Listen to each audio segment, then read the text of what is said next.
One giotlgfan here, and welcome back to another video where today, welcome to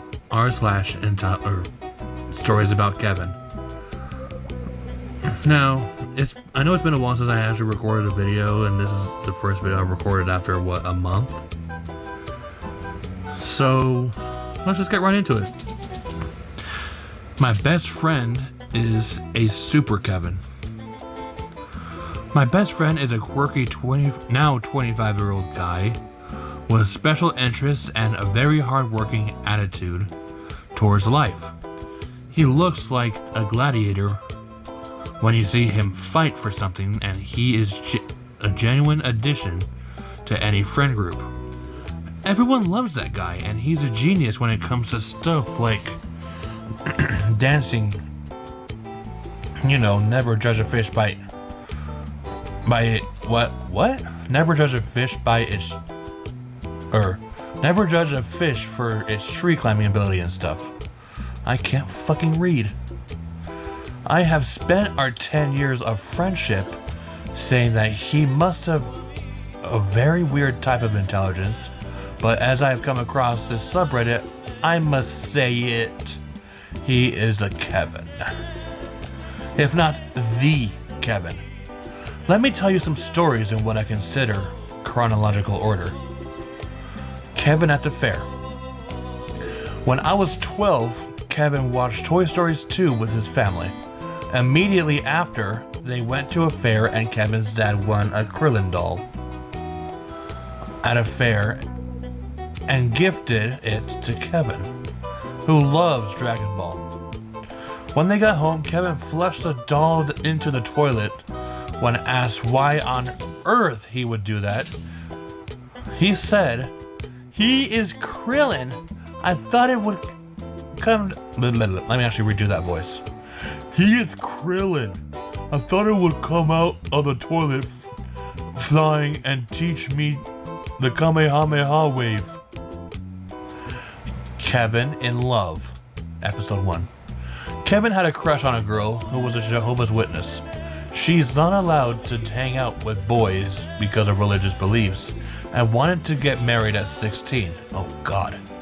But Kevin was a classmate and thought she was pretty, even if Kevin had never talked to this girl.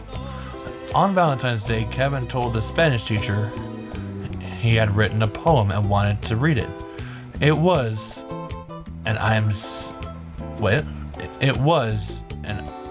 said, very moving and good. When the teacher asked Kevin who it was for, Kevin winked, did a backflip, pointed at the girl, and proclaimed, "For that babe." Kevin and his English teacher. When Kevin turned 16, he had to transfer schools. Some classmates took him into a very big meeting with other people from his school who were just really hanging out normal. They started talking about teachers, and eventually Kevin started talking about his English teacher, saying that he was embarrassing as fuck, and that he thinks he's funny, but people only laugh because they want to pass. And that doesn't change, and he doesn't deserve his job. A girl, concerned, caught Kevin's attention and pointed to me and said, "He is his father." I will never forget Kevin's face when he looked at me. He loves my dad now. Turned out he is horrible at languages. Kevin in Love, Episode 2. Electric Boogaloo. Kevin got a crush on another girl who he had met at a manga meeting and asked a common friend for her Instagram. Through common friends, they started hanging out, and Kevin eventually asked her out, reading another poem. The girl is not sure how she feels, but she accepts the date. Kevin spends the whole date reading Instagram posts who had questions to know if your crush is destined to be with you. By asking her those questions back, By asking her to ask those questions back, needless to say, the girl told Kevin he is sweet, but she's not ready for a relationship. A week later, Kevin sees the girl with another boy at a manga conference and gets angry. He walks up to them and starts making out with the boy. Kevin is straight. The boy was gay. The boy was her cousin. The cousin? Wow. Kevin and the Irish pub. This proves that he is a total and complete Kevin. I mentioned how Kevin is horrible at languages. Well, we have been regulars at this certain Irish pub since 2020 called I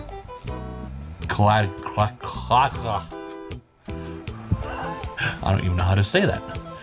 Kevin has never pronounced it right. He generally believes it's called Gladys.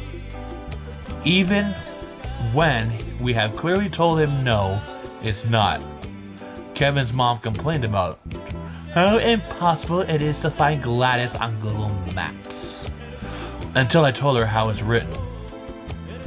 We made a movie once and Kevin congratulated Gladys at the credits and thanks. You know what scene in Friends when... You know that scene in Friends...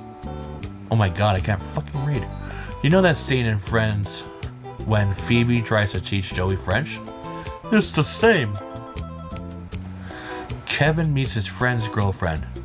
Eventually, Kevin had to move to another city, and because he didn't know anyone there, a common friend, also regular at our pub, gave him his GF's Instagram. They met the day after I had made out with a girl at the pub, and Kevin kept saying that no, it was not me who met the new girl at night, but our common friend.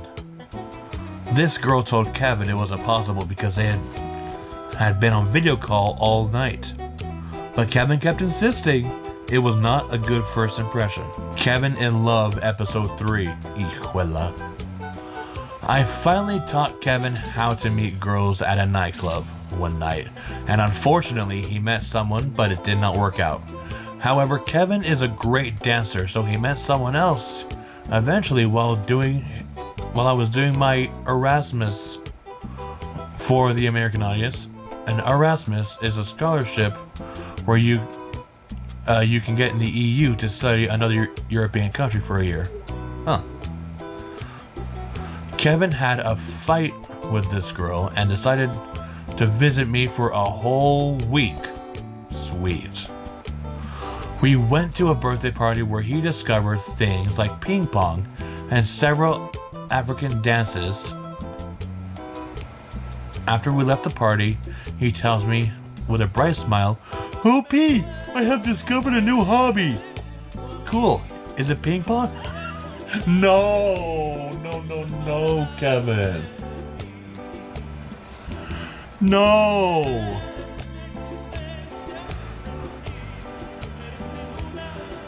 No, eating cat. Proceeds to teach me very graphically how he eats Lady No-Nos.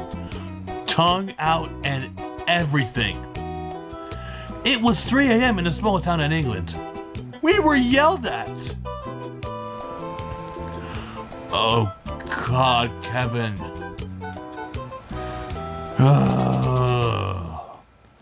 I don't know the phrase for like an absolute dumbass in British terms, but Kevin's an absolute dumbass. Oh God. I should actually ask my British friend that.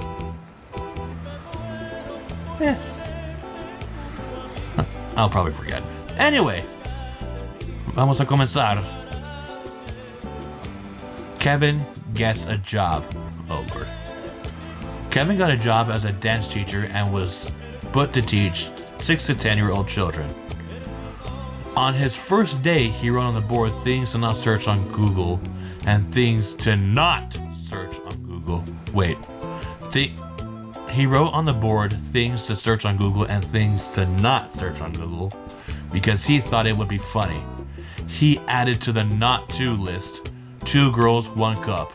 A kid Googled it, 2 girls, 1 cup, and the moment he got home, Kevin was fired. Why would you put something on there, Kevin? Kevin starts driving. Kevin got his driver's license and eventually started driving his parents' old car in Madrid. He was not a Madrid citizen. As many of you Europeans know, there are several areas you cannot enter with an old vehicle in Madrid because you will get fined for pollution. Really? I didn't even know that, and I'm American. The more I learn every day. Kevin had to go every 2 months to some affair and he got fined. This would not make him a Kevin, only the victim of a very unfair law. If it had happened once and not 8 times. Kevin in Love, the final episode. Oh boy, this is going to be long. Kevin called us his friend months ago to tell us he started dating a Mexican girl, and one friend jokingly said she was probably a scam artist. Boy, was he prophetic. I was visiting Kevin a month later and met the girl at a restaurant and noticed something weird. Kevin, why are you paying for her food too? The least I can do. I'm a man. Wait, it's the least I can do. I am the man, not the princess. For context, this is a huge deal here in Spain. Our relationships are very equitable. Also, Kevin wasn't working at the time. Only got occasional summer jobs. She, on the other hand, was working. Kevin said he needed to get tested for an STD because this new girl asked him, and I told him, Kevin, you have not had sex in 3 years. That doesn't make any sense. Yes, but we've been fucking without protection from week 1 and she wants me tested. So I will get tested. Kevin, completely out of the blue, called me to ask me if her girlfriend could get documents because she is an illegal immigrant. I told him it smelled really fishy. Yeah, she probably does. And to be careful, and I would not help with it. Especially because I'm not a lawyer. Kevin visited me months later and informed me that he got married. The day after our call, in secret, the day after our call, in secret, Kevin is very Catholic and obviously it was not a religious ceremony. Kevin constantly argued with this girl, and one day he called me crying because apparently she had accused him of rape. Not legally, just straight to the face. This is the absolute code red because of the Spanish law not needing her to prove him guilty, but he needs to prove himself innocent. So I dropped the bomb. Kevin, either you call your mom or I will. Kevin called his mom and was sent an ultimatum to come to our town immediately or they will go to theirs instead. This story was really poorly written. Kevin's family and friends obviously all started telling him the truth and what kind of woman he had fallen in love with, and we even got him to admit that he had been a fool and totally manipulated. The day after he goes to Madrid again, I text him good luck. He answered, I had taken a discussion. I will take charge of my mistakes and stay with her. I tell him he got exactly backwards, but he said nothing bad will happen. The day after Kevin frickin' calls me to start dropping lies. Kevin can't lie. Neither has he been able to. Here are some highlights. No, we have gotten married in a church. We just didn't want to bother anyone and didn't tell any priests. She does not need documents. She has always been Spanish. The girl has a huge Mexican accent and told me she is an immigrant on day one. It was clear she was not used to our culture. I needed the STD test, and one day we were having sex, my blick started bleeding. So my wife told me to take an STD test. Really? Then why did she stop you from taking Why did she stop you from taking it eventually? Because my blick stopped bleeding, and we didn't think it would be a big deal. But it doesn't mean she has AIDS. Kevin, I have never said she had AIDS. Kevin hung up. His wife called me afterwards to tell me to go back on my words. I hung up. Kevin is still married and believes that she loves him. His family signed a legal contract with her, and they agreed that the instant Kevin's wife got documents, she would dump him, and in exchange, I won't manipulate him for hating any of you. The negotiations took place with Kevin, who still believes he will stay with her forever. Kevin called me to say sorry for all the lies, but if you ask for one specific, he will tell you, no, that one is true. And saying that he did not want to lose me, sweet. He was very concerned that this will jeopardize the day which he will introduce to us as his wife. Kevin, you should not take any interest in girls for a long time. Oh my god, this Kevin is so stupid. I mean, they live in what, Madrid? Yeah, they live in Spain, and Kevin's quote-unquote wife is from Mexico, and she is an immigrant. So obviously she wouldn't understand the law in Spain, which I honestly don't even know the law in Spain at all. But whatever. Kevin shat his pants in front of the battalion commander. Oh my god. There are many kinds of people who join the United States military. In the Marine Corps, you get the whole spectrum. Today, I'm a writer, but back before the pandemic, I was wearing boots for Uncle Sam. Honestly, I wouldn't recommend it. It's mostly a lot of sweating and screaming and getting sand into crevices you never knew you had.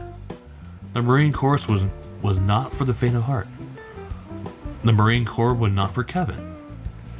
My boot camp platoon had a lot of guys, about 80 to start with. We had a whole range of weirdos.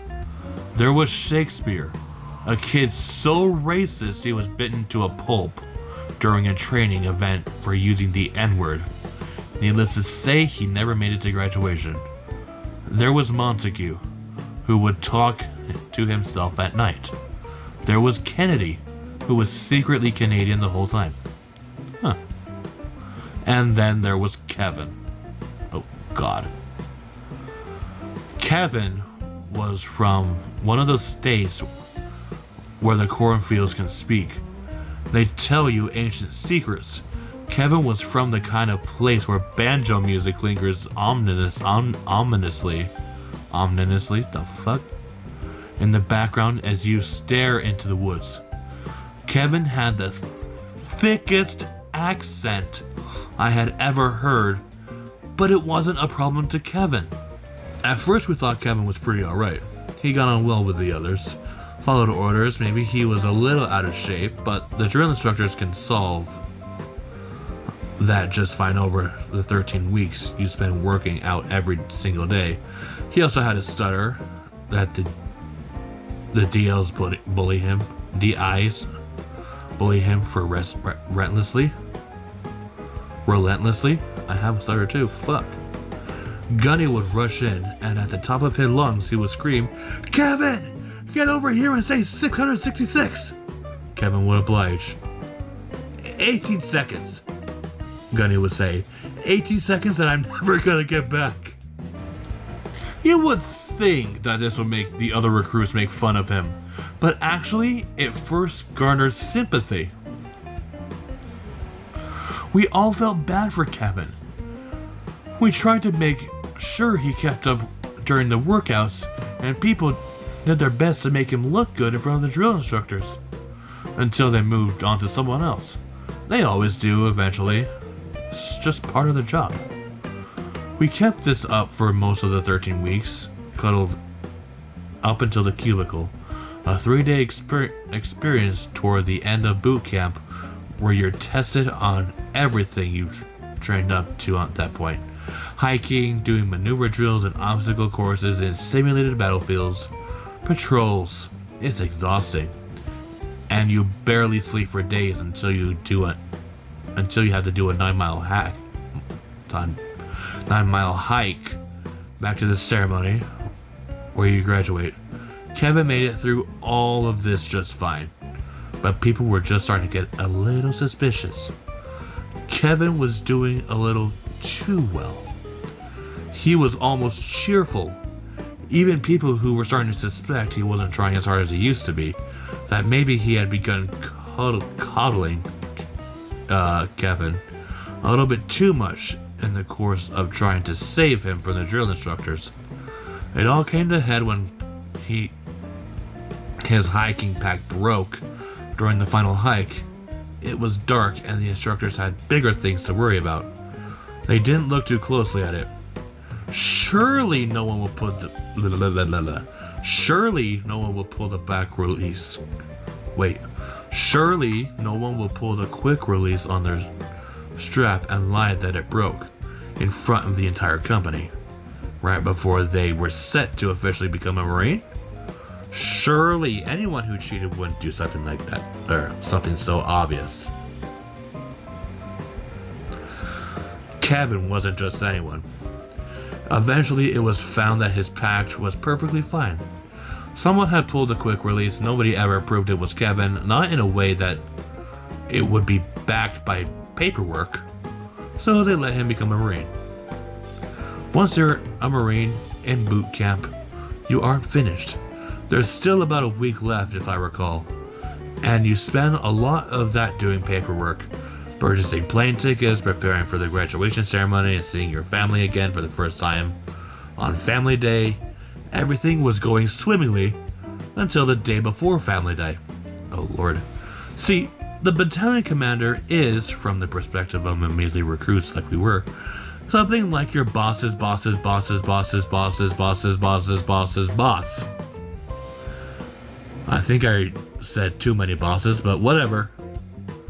One of the last things you do before you see your family again is meet him during a uniform inspection. When Marines do uniform inspections, it's not exactly a quick and painless experience. They examine your uniform from your shoes to your cover hat, and for anything they can find. Sometimes, just to keep you on your toes, they ask you trivia questions, and the man does this for hundreds of new Marines, all in one morning. Wow. Needless to say, we were standing there for a very long time. I remember the battalion commander got to me. He asked me what the 3 words on the back of a good conduct medal were. I think I got the answer wrong. I remember having to pee. I remember holding it for over an hour. I remember the commander when he got to Kevin. Private Kevin, he said. Report in. Kevin obliged. The commander looked over his uniform, read the name tag. He reached out and adjusted the poor kid's cap. Excuse me. He asked him the same question he asked me. Kevin actually got the answer right. It seemed like everything was going smoothly. Then, the commander hesitated for a moment. According to the guys standing opposite Kevin, was in a big room. Wait. According to the guys standing opposite Kevin in the big room we lived in for the past 3 months, Kevin had been making a strange face the entire inspection. That was known to happen from time to time. New Marines were stressed out, and stressed out people were known to make funny faces. Are you okay? Wait, you're not the kid that had the problem with your back. Wait, hold on. Let me reread that. Are you okay? Wait, aren't you the kid that had the problem with your back? Apparently this was too much for Kevin. Kevin stared forwards. Kevin made a noise. The two Marines standing on either side of Kevin turned away from him and nearly threw up as a tearing noise erupted through the room, and the smell like nothing I've ever experienced flooded my nostrils. I didn't know what he ate. Maybe he was lactose intolerant. The battalion commander looked at our senior drill instructor. He looked around the room and he walked out without saying a word. Conclusion, they dragged Kevin to the head bathroom, and none of us saw him for the rest of the day. To my astonishment, everyone moved on from it without saying another word. The inspections resumed sometime later, and on family day, he seemed fine. There was something haunted in his eyes, but all in all, let him graduate. Still, I like to think we all decided that he had been pushed enough for his transgressions for training. As for me, I had invested stake in this. We were going to our specialization training station soon. I was going to the middle of the desert, and who was coming with me? Kevin and I had the same job. Kevin and I worked together for the next 13 months. This is not my last story of Kevin. Maybe next time I'll talk about the time we nearly missed our flights out of combat training because all his gear was missing. Oh, poor Kevin. I honestly feel bad for Kevin in this story because he pooped himself. Kevin doesn't understand how movies work. It was suggested I post here from another thread. Thought you'd all appreciate it. We were watching the Leonardo DiCaprio adaptation of Romeo and Juliet in English class that I teach. Before we started, I explained what an adaptation is, and the whole activity was for them to compare and contrast the play. Shit, they should have just watched The Lion King 2, Simba's Pride. That was literally based off of Romeo and Juliet. Anyway, I explained what an adaptation is, and the whole activity was for them to compare and contrast the play, which we had just finished reading with the film. On the second day of watching, one of the students sits up and blurts out, "Wait, is that Leonardo DiCaprio?" I said yes. I can see the gears trying to turn inside his head. Surprised smoke wasn't coming out of his ears. After a second of what only can be described as thinking, he said, "How is that possible?" I said, "What do you mean?" He looked super confused and proclaimed, "I thought you said the play was written in the 1500s. I was flabbergasted. Not sure where to begin. I tried to explain when I said this movie was filmed in the 90s and is a modern adaptation of the play. He said, "But it was written in the 1500s. How is that possible?" He was dead serious. There was so much to unpack here. Turns out he had never considered how movies worked. He was confused that it was Leonardo DiCaprio and not Romeo, and that Leo was still alive after being in the play in the 1500s. It was not the guns, the cars, the helicopters, and the TVs revealed this to him. Although he confessed that was confusing to him as well, but only after I pointed it out he hadn't noticed before. He couldn't wrap his mind around how something could be written in the past and then made into a movie hundreds of years later, and he didn't know the play was fiction, and he thought the movie was actual events being filmed. When I tried to explain, I realized the kid was so stupid. There wasn't even a place to begin. Does he realize movies are fake? Does he think all movies are just real events? Does he know that the Middle Ages didn't have electricity, cars, or helicopters? How old does he think Leo is? What was his first ever thought? Wow. Kevin is as dumb as Cheesy and Chungu from The Lion Guard. Not even them. Thurston. Anyway, you guys, that's about it for this video. I'm most likely going to edit this video myself because I need a video for next Wednesday. Anyway, thank you guys so much for watching this video. If you'd like to click or tap that like button and subscribe for more, and follow me on my Instagram, TikTok, and Bluesky. And don't forget to subscribe to my second channel, which I've started editing or uploading videos to there. Anyway, also don't forget to subscribe to my incredible editor, Autumn River, who's working on her video series right now. And I decided, hey, might as well just edit this myself so she won't have to, you know, stress out about it. Anyway, love y'all to death. Don't forget to stay positive to the Pride Lands End. Bye!